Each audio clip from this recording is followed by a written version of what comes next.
Although we combine ovarian, fallopian tube, and peritoneal cancer into one entity, I think there are better ways to partition the patients.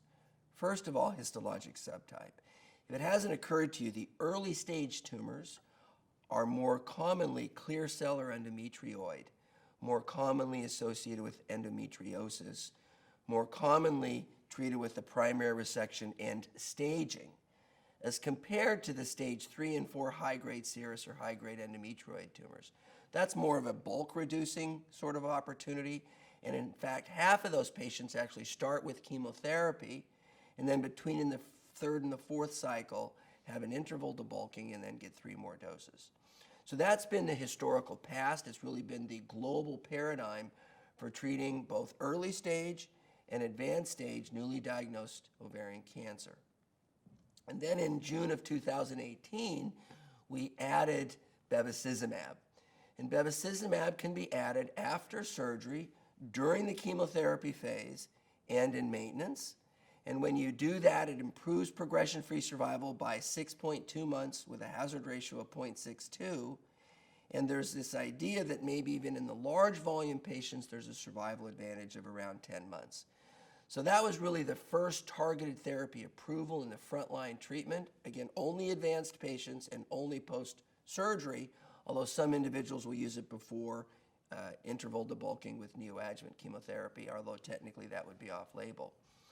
And then, in December of 2018, just 6 months later, olaparib was approved in maintenance alone in newly diagnosed advanced patients that responded, but with the restriction of having a germline or somatic mutation. So then the provider had to choose chemotherapy alone, chemotherapy bevacizumab, or chemotherapy olaparib maintenance, and then the pivot point, the fulcrum there was molecular signature of germline and somatic BRCA. And then fast forward to ESMO 2019. There were 3 papers that were presented adding niraparib in maintenance beyond BRCA, okay, because remember SOLO-1 was only BRCA.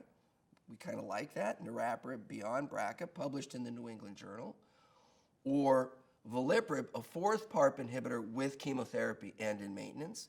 We like that because there's a little bit of an opportunity of adding veliparib to chemotherapy. Or the 3rd trial presented at ESMO was olaparib bevacizumab together. So this is very impactful.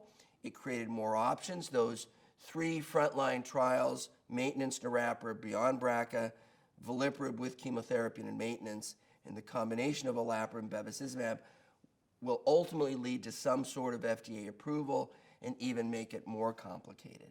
Because then the provider will have to decide chemotherapy alone, chemotherapy bevacizumab, chemotherapy veliparib. That will be the first decision. And then after the 6 doses, if the patient is not already part of that maintenance with veliparib or bevacizumab, we'll either do olaparib alone or niraparib alone or the combination. So we'll get into this, and the take-home message is twofold.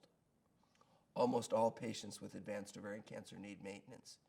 Even if they have a BRCA mutation, even if they have a good surgery, even if they respond to chemotherapy, almost all of those are going to recur, and they're going to recur at probably around 12 to 14 months.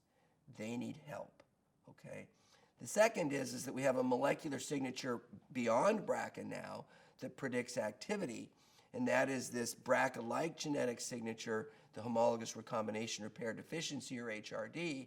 So in the patient that's HRD positive or BRCA, basically it's mandatory that they get a PARP inhibitor, either alone, SOLO-1, prima niraparib, or with chemotherapy and in maintenance veliparib, or together with bevacizumab, PALA. And again, the take-home message is molecular testing and maintenance.